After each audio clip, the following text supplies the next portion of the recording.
चलो बैठो बैठो। देखिए, फेडरलिज्म का मतलब संघवाद। संघ संघ किसको कहते हैं? संघ। एक्चुअली शब्द क्या है? फेडरल। वास्तविक शब्द क्या है? फेडरल। इसमें जुड़ा हुआ है लिज्म। तो फेडरल का मतलब क्या हुआ? संघ। प्लस लिज्म का मतलब क्या हुआ? वाद। यानी संघ किसको बोलेंगे, ये सबसे पहले जरूरी है। What is federal? संघ किसको बोलते हैं? बहुत सारे लोगों का एकजुट होना, उसको संघ बोलेंगे। जैसे आमतौर पर हम लोग सुनते हैं छात्रों का संघ। तो छात्रों का संघ क्या हुआ? मतलब बहुत सारे छात्र एक साथ जुटना, ठीक है ना। कोई भीड़ है, उसको भी हम क्या कर सकते हैं? संघ कर सकते हैं। अलग अलग जगहों से आए हुए लोग एक साथ क्या होना? इकट्ठा होना, उसको क्या कहा हम लोगों ने? संघ। तो जब छात्रों का संघ बना लिया या भीड़ों का क्या कर लिया? संघ बना लिया। अब प्रश्न यहां पर यह है कि छात्रों का संघ क्यों बना? अलग अलग देश के छात्र, अलग अलग गांवों से आए हुए छात्र, अलग अलग शहरों से आए हुए छात्र एकजुट इकट्ठा क्यों हुए? उसके पीछे कुछ ना कुछ क्या होगा? उद्देश्य होगा, ठीक है। उसी उद्देश्य को क्या कहेंगे हम? लिज्म कहेंगे। जब हम अलग अलग लोग किसी खास उद्देश्य से क्या करते हैं? एक दूसरे के साथ जुड़ते हैं, तो उसको हम लोग क्या किस नाम से जानेंगे? संघवाद के नाम से जानेंगे, यानी फेडरल के नाम से। अब ये जो चैप्टर है संघवाद, ये क्यों पढ़ना है हमको, या इंडिया में फेडरलिज्म है या नहीं है, इसको जानेंगे। भारत के, विश्व के कौन कौन से ऐसे देश हैं जिन देश की सरकार फेडरल कंट्री है, उसको जानेंगे। सबसे पहले हम ये जानेंगे कि संघवाद है क्या। तो यहां पर सीधा स्पष्ट लिखा हुआ है कि federalism is a system of government. ये संघवाद क्या है? एक सिस्टम है। गवर्नमेंट का क्या है? एक सिस्टम है। यानी कहीं ना कहीं संघीय व्यवस्था जो है वो सरकारी तंत्र है, सरकारी व्यवस्था है। उसमें क्या होता है भाई? इन विच पावर्स इज डिवाइडेड। ये मुख्य चीज है, पावर। पावर का मतलब क्या हुआ? शक्ति। मतलब सरकार का ये ऐसा रूप है, क्या चीज? संघीय व्यवस्था सरकार का एक ऐसा रूप है जहां पर जो पावर होते हैं is divided between central authority. Central authority का अगर शुद्ध हिंदी बताया जाए तो इसका मतलब होता है केंद्रीय प्राधिकार। नहीं समझ पाएंगे आप। केंद्रीय प्राधिकार का मतलब क्या होता है भाई? सेंट्रल गवर्नमेंट, स्टेट गवर्नमेंट और लोकल गवर्नमेंट। इसको हम क्या कहेंगे? सेंट्रल अथॉरिटी, ठीक है। And it's constituent unit. तो कॉन्स्टिट्यूएंट का मतलब क्या होता है? कॉन्स्टिट्यूशन का मतलब क्या होता है? संविधान बनाना। एंड इट्स कॉन्स्टिट्यूएंट यूनिट्स का मतलब इसके केंद्रीय प्राधिकार और अनुषांगिक इकाइयां। तो लेजिस्लेचर, एग्जीक्यूटिव और जुडिशरी, ये तीन क्या है भाई? यानी हम यहां पर अगर सेंट्रल अथॉरिटी से क्या लिख दे? सेंट्रल गवर्नमेंट, सेंट्रल, स्टेट और लोकल। एंड इट्स वेरियस क्या? Central authority and constituent unit. समझ में आ गई बात? यानी जो पावर है वो किसके पीछे बटा हुआ है? तो केंद्र सरकार, राज्य सरकार और स्थानीय सरकार के मध्य बटा हो। और किसके मध्य बटा हो? तो भाई लेजिस्लेचर, एग्जीक्यूटिव और जुडिशरी के मध्य बटा हो। ऐसा व्यवस्था, लोकतंत्र की ऐसी व्यवस्था, ऐसा देश जिसको हम संघीय व्यवस्था वाला देश कब कहेंगे? जब पावर जो है constituent units and central authorities में क्या हुई हो? बांटी गई हो। उस देश को हम क्या कह सकते हैं कि ये देश फेडरल कंट्री, ठीक है। अब फेडरल को थोड़ा देर के लिए हाइड कर देते हैं तो देश कितने तरह के हुए? तो एक देश हुआ यूनियन गवर्नमेंट, यूनियन गवर्नमेंट। और दूसरा देश कौन सा हुआ? Federal government. तो दोनों में कुछ ना कुछ तो अंतर होगा ना भाई। पहले तो ये चीज जानना है, फेडरल गवर्नमेंट किसको कहा? हम लोगों ने सीख लिया। Which country are known as the federal country? Which country are known as the federal country? तो हम सीधे सीधे कह सकते हैं the country is known as the federal country where power are divided among various various क्या किसके अंतर्गत, various constituent units and central authority. उसको हम लोगों ने क्या कहा है कि वो क्या है, संघीय देश। तो हम यूनियन कंट्रीज किसको कहेंगे, यानी यूनियन कंट्रीज ऐसा कंट्रीज होगा जो संघ से थोड़ा बहुत क्या होगा, अंतर होगा। तो क्या अंतर है, अब क्वेश्चन आता है कि distinguish between federal country and union country. Distinguish का मतलब क्या होता है, अंतर निकालिए कि कौन सा देश संघीय देश है और कौन सा देश यूनियन का मतलब, यूनियन का मतलब संघों का राज्य, ठीक है। अंतर क्या है कि यहां पर जो भी फेडरल कंट्रीज होंगे, those countries who are called as a federal countries, तो powers are divided equally among all types of government। वहां पर पावर जो होंगे, सत्ता जो होगी, शक्ति जो होगी, वो अलग अलग स्तर की सरकार के मध्य इक्वली बटा होगा। यानी जितना पावर किसके पास है, सेंट्रल गवर्नमेंट के पास है, उससे थोड़ा बहुत कम किसके पास होगा, स्टेट गवर्नमेंट के पास, और उससे थोड़ा बहुत कम किसके पास होगा, लोकल गवर्नमेंट के पास। यानी हर सरकार के पास क्या होनी चाहिए, कुछ न कुछ शक्तियां होनी चाहिए। किस तरह की शक्ति, that they can make the law, they can execute the law, they can take care of the law by the judiciary. यानी वो सरकार में कानून बना सकती है, कानून को लागू कर सकती है, और उसकी अपनी न्यायपालिका भी होनी चाहिए जिससे वो उस पर निगरानी रख सकता है। इसको हम क्या कहेंगे, सेंट्रल, इसको हम क्या कहेंगे, फेडरल गवर्नमेंट। ध्यान से समझिएगा, फेडरल गवर्नमेंट में क्या होगा भाई, each and every types of government have their own right. उनके पास क्या होना चाहिए, अपना अधिकार होना चाहिए। None of the government is subordinate to the other government. यानी लोकल गवर्नमेंट है, अगर उसके पास कानून बनाने का अधिकार है तो वो कानून बनाएगा, अपने स्वेच्छा से वो कानून को क्या करेगा, लागू करेगा। उसको राज्य सरकार को कोई आंसर देने की जरूरत नहीं। राज्य सरकार है, वो अपने स्तर से कानून बनाएगा, कानून को लागू करेगा, उसको सेंट्रल गवर्नमेंट को कोई भी अधिकार, कोई भी आंसर देने की जरूरत नहीं है। अगर कोई विश्व का ऐसा देश है जहां पर इस तरह का अधिकार है तो आंख बंद करके हम उसको क्या कहेंगे, फेडरल कहेंगे। समस्या यह है कि फेडरल में और यूनियन गवर्नमेंट में क्या अंतर है। अब इंडिया को अगर हम कहें कि India is a federal country तो गलत है। क्यों गलत है कि हमारे यहाँ we have a 3 tiers of government. हमारे यहाँ 3 तरह की सरकार है, that is known as the central government, state government and local government. तीनों स्तर की सरकार है, but the central government have a power to legislate, to execute. उनके पास कानून बनाने का अधिकार है, कानून को लागू करने का अधिकार है। The state government have a power to make law and execute the law.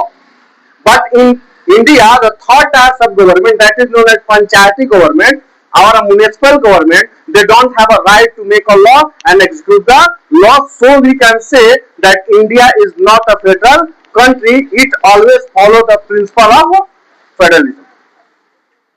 तो हम कह सकते हैं कि भाई भारत जो है वो कंप्लीट फेडरल नहीं है, ये कंप्लीट संघीय देश नहीं है। ये क्या करता है भाई, संघीय ढांचे को क्या करता है, अनुरूप करता है, यानी उसको फॉलो करता है। क्यों नहीं है, because third tiers of government, that is municipalities और panchayat, have non power to make law and execute the law. लेकिन बेल्जियम में आप चले जाओ, पढ़े हैं आप लोग पावर शेयरिंग बेल्जियम में तीनों स्तर की सरकार के पास ये शक्तियां है। अब मान लो कि कंपेयर करो कि भाई भारत में थर्ड स्तर की सरकार पंचायती राज है, म्युनिसिपैलिटी है, यही चीज बेल्जियम में किस नाम से जाना गया था, कम्युनिटी गवर्नमेंट के नाम से जाना गया। आप देख लो वहां पे कम्युनिटी गवर्नमेंट के पास 3 तरह का अधिकार है।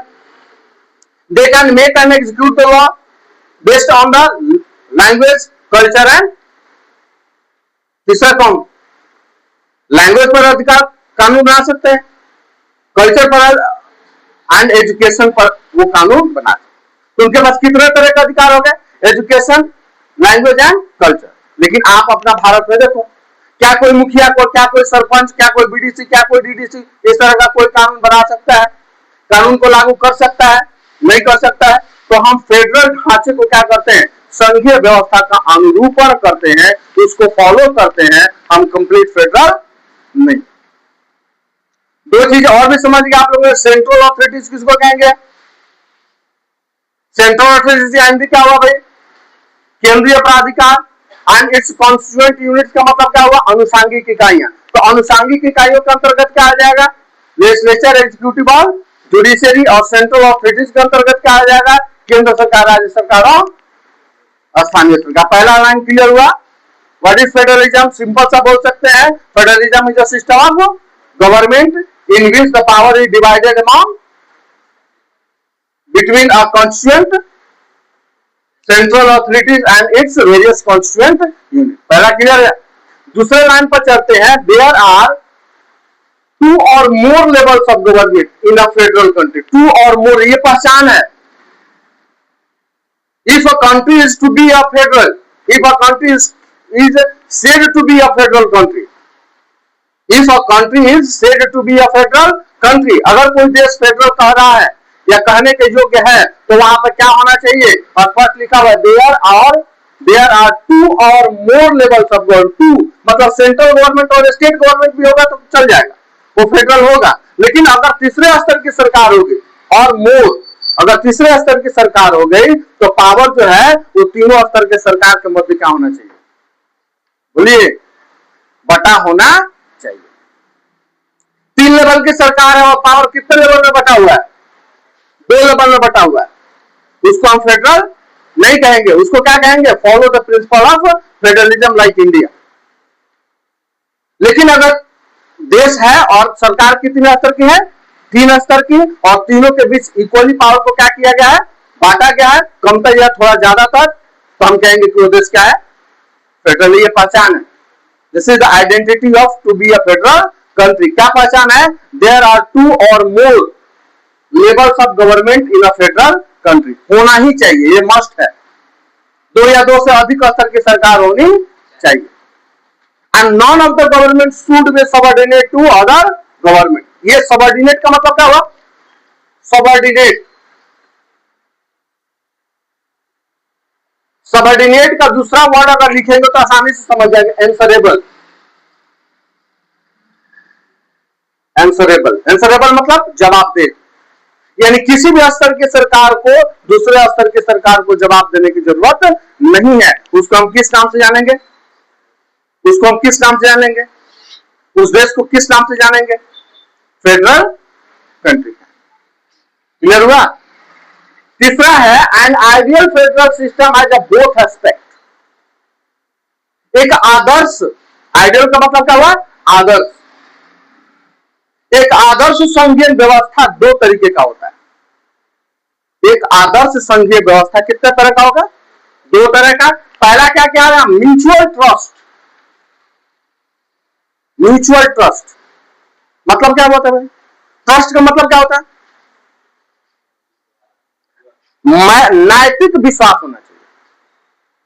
नैतिक तो किसके किसके बीच में विश्वास होना चाहिए? सेंट्रल गवर्नमेंट, स्टेट गवर्नमेंट और मतलब type of government, forms of government, जिसको हम वर्टिकल पावर डिवीजन के नाम से जानते हैं। फॉर्म्स ऑफ गवर्नमेंट को किस रूप में जानते हैं? वर्टिकल पावर डिवीजन जानते हैं। तो सेंट्रल गवर्नमेंट, स्टेट गवर्नमेंट और लोकल गवर्नमेंट में क्या होना चाहिए भाई? क्या होना चाहिए? म्यूचुअल ट्रस्ट होना चाहिए। परस्पर एक दूसरे पर क्या होना चाहिए? भरोसा, विश्वास होना चाहिए। अब स्टेट गवर्नमेंट कहे कि no no no, I have a less power than the central government, काम गड़बड़ा जाएगा।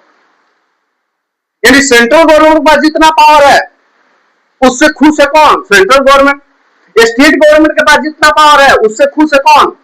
State government. और लोकल गवर्नमेंट के पास जितनी पावर है भैया उससे वो खुश है।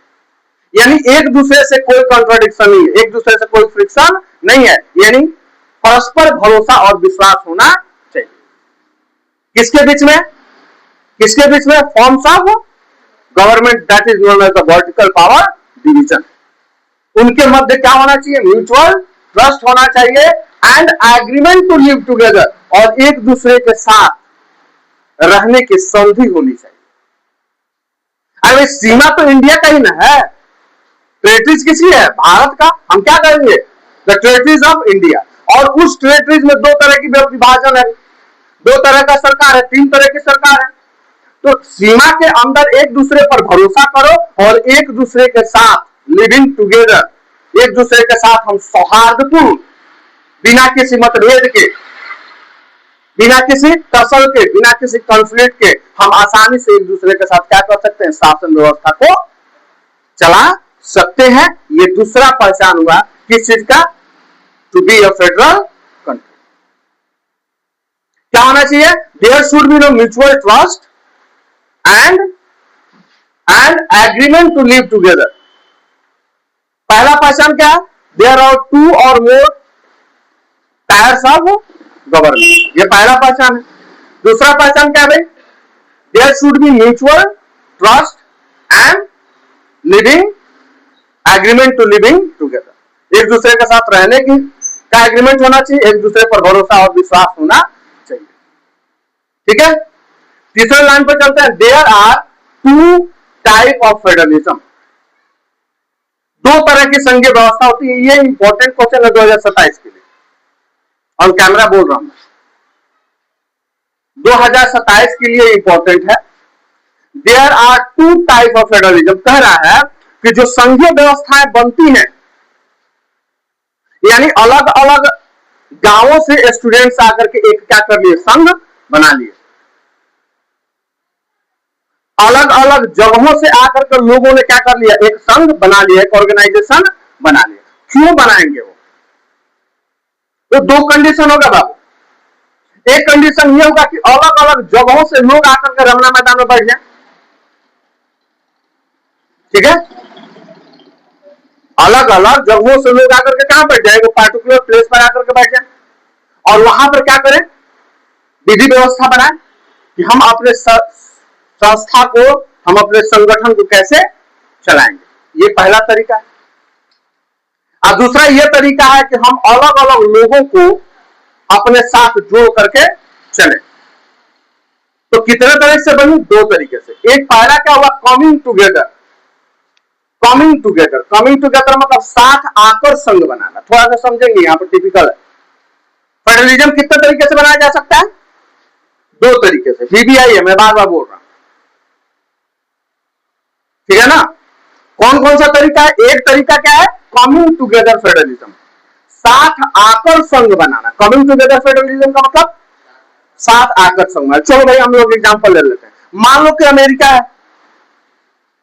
तो अमेरिका में जितना पावर सेंट्रल गवर्नमेंट के पास है, उतना ही पावर किसके पास है, स्टेट गवर्नमेंट के पास है। ध्यान देना, जितना पावर सेंट्रल गवर्नमेंट के पास है, उतना ही पावर किसके पास है, स्टेट गवर्नमेंट के पास। यानी स्टेट गवर्नमेंट अपने तरीका से अगर काम करना चाहे तो फेडरलिज्म कंट्री है, और एंसरेबल है नहीं, पहले ही बता चुके हैं। यानी स्टेट गवर्नमेंट अपना स्वतंत्र है। State government is have a freedom to make a law, to execute the law and to look after the law. वो कानून को बना सकता है, कानून को लागू कर सकता है, कानून का देखरेख कर सकता है। यानी उसको सेंट्रल गवर्नमेंट को कोई जवाब देने की जरूरत नहीं है। लेकिन हुआ क्या, ऐसे में क्या होगा कि सेंट्रल गवर्नमेंट अपने तरीके से काम कर रहा है, स्टेट गवर्नमेंट अपने तरीके से काम कर रहा है। लेकिन जब दोनों एक साथ आएंगे नहीं, तब तक ये मजबूत होंगे नहीं। अलग अलग रहेंगे तो कोई भी तोड़ ममोड़ देगा। तो हम क्या करते हैं, कमिंग टुगेदर फेडरलिज्म में अलग अलग जो राज्य होते हैं और सेंट्रल गवर्नमेंट होती है, वो एक साथ मिल करके और एक संघ का क्या करती है, निर्माण करती है, जिसको हम कमिंग टुगेदर फेडरलिज्म के नाम से जानते हैं। तो कमिंग टुगेदर फेडरलिज्म का 3 देश एग्जांपल हुआ। कौन कौन सा हुआ भाई, यूएसए है, स्विट्जरलैंड है और ऑस्ट्रेलिया। यूएसए, स्विट्जरलैंड और ऑस्ट्रिया, याद रखेंगे। USA, Switzerland and Austria is the example of coming together federalism. इसको मतलब होता है साथ आकर संघ बनाना। यानी संघीय व्यवस्था दो तरीके से बनाई जा सकती है। एक तरीका कौन सा है, coming together federalism, coming together federalism, जिसके एग्जांपल कौन कौन से देश हुए, यूएसए, स्विट्जरलैंड एंड ऑस्ट्रिया। ठीक है, क्लियर हुआ। और दूसरा तरीका होल्डिंग टुगेदर फेडरलिज्म। भाई होल्डिंग, होल्डिंग का मतलब क्या, पकड़ करके साथ चलना। यानी साथ लेकर के चलना। दो तरीका हुआ, एक साथ आकर बनाना और एक साथ लेकर चलना। और साथ लेकर चलने वाला इंडिया है। सेंट्रल गवर्नमेंट अगर कोई भी कानून बनाएगी तो पूरे देश पर क्या हो जाएगा, पूरे राज्यों पर क्या हो जाएगा, लागू हो जाएगा।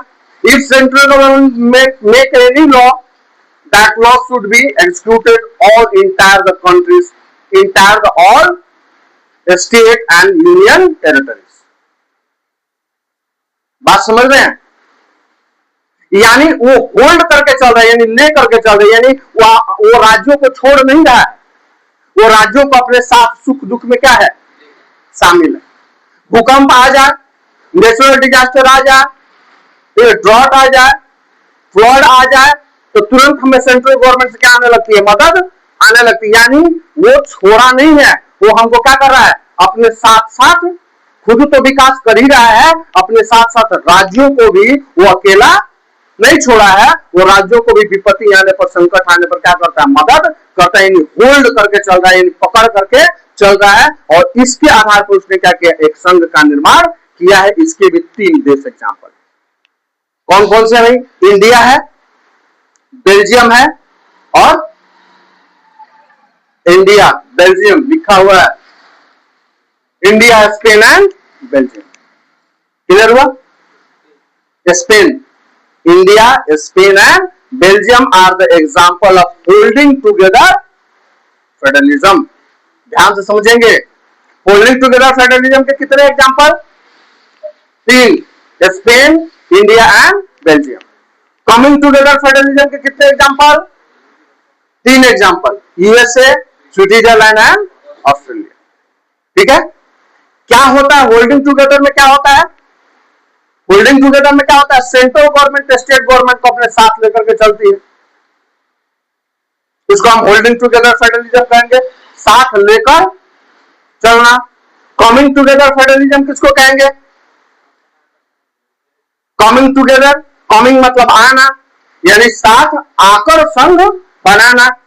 यानी जितने भी राज्य हैं वो सेंट्रल गवर्नमेंट को अपने साथ लेकर के क्या करते हैं, एक संघ बना लेते हैं। क्यों बनाया जाता है, ताकि उनका डेवलपमेंट हो सके, उनकी यूनिटी क्या हो सके, बरकरार रहे, उनकी डिग्निटी, उनकी पहचान, उसकी गरिमा क्या रहे, बरकरार रहे, वो अलग थलग न पड़े, उनका यूनिटी काफी ज्यादा स्ट्रांग हो।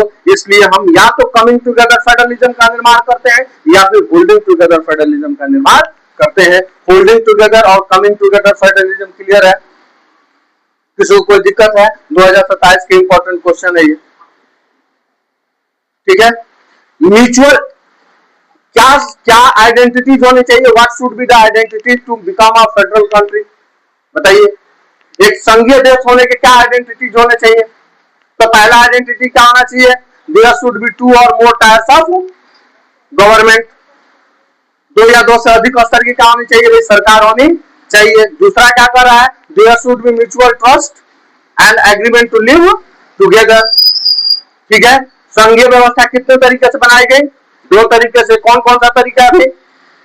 कमिंग टुगेदर फेडरलिज्म, उसके एग्जांपल क्या हो गया, यूएसए हो गया, स्विट्जरलैंड हो गया और ऑस्ट्रिया हो गया। होल्डिंग टुगेदर फेडरलिज्म, इसके कौन कौन से देश एग्जांपल हुए, आप बताइए। होल्डिंग टुगेदर फेडरलिज्म के कौन कौन से देश, तो इंडिया हो गया, स्पेन हो गया और बेल्जियम। ठीक है? क्लियर हो गया ये भी लाइन?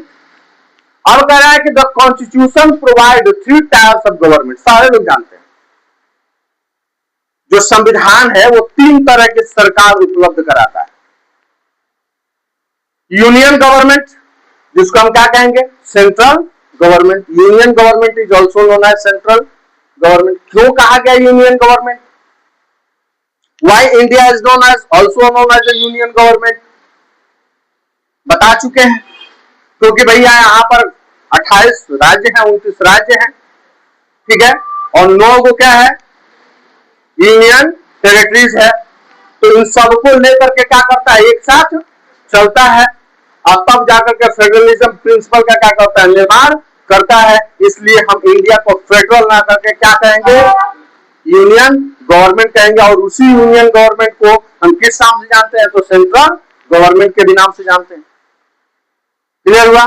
दूसरा टायर्स ऑफ गवर्नमेंट में दूसरा गवर्नमेंट क्या है? स्टेट गवर्नमेंट, जिसको हम रीजनल गवर्नमेंट के भी नाम से जानते हैं। क्षेत्रीय सरकार, राज्य सरकार। और तीसरा कौन सा है भाई? पंचायत एंड म्युनिसिपैलिटी, जिसको हम बेल्जियम में किस नाम से जानते हैं? कम्युनिटी गवर्नमेंट के नाम से जानते हैं। ठीक है, क्लियर हुआ? एक हम लोग यहां पे बात कर रहे फिर से, ये वर्टिकल डिवीजन पावर हुआ, ये हॉरिजेंटल डिवीजन पावर हुआ। दोनों के बीच में अगर इंडिपेंडेंट लाइन है, एक दूसरे से सटा हुआ नहीं है, तो इसका काम अलग, इसका काम अलग। लेकिन जैसे ही ये दोनों को सटा दिया, 90 डिग्री का एंगल बना दिया बेटा यहां पर। ठीक है, इस पॉइंट को अगर हम लोगों ने क्या कर दिया? Central government. इसको क्या कर दिया? State government. इसको क्या कर दिया भाई? Local government. ठीक है, इसको क्या कर दिया? लेजिस्लेचर। इसको क्या कर दिया? एग्जीक्यूटिव। और इसको क्या कर दिया? जुडिशरी। यानी ये लाइन और ये लाइन एक दूसरे से क्या हुआ है? जुड़े हुए। सेंट्रल गवर्नमेंट के पास पावर है कि वो कानून बना सकता है, उस कानून को लागू कर सकता है। और कानून को बनाने और कानून को लागू करने के लिए सबसे ऊपर बैठा हुआ कौन? Supreme court. वो देख रहा है कि the law which is made by the central government and executed by the central government is favorable for the citizen or not। जो भी कानून सेंट्रल गवर्नमेंट द्वारा बनाया गया, उसको लागू किया गया, वो देश की जनता के लिए लाभकारी है या नहीं है, इसको ऑब्जर्व कर रहा है वो। स्टेट गवर्नमेंट के पास पावर है कि वो क्या कर सकता है? He can make the law, यानी एग्जीक्यूट द लॉ। ठीक है, he can legislate the law, he can execute the law. ठीक है, और उसके लिए हाई कोर्ट है, वो नजर बनाए हुए है सेंट्रल स्टेट गवर्नमेंट पर, इनके कैसे कार्य प्रणाली क्या है, इसके द्वारा बनाया गया कहीं कानून देश की, राज्य की जनता के लिए हानिकारक तो नहीं है। लेकिन भैया इनके पास कोई अधिकार नहीं है, दोनों के ही पास अधिकार है। इसलिए इस विभाजन को हम वर्टिकल पावर डिवीजन कहेंगे।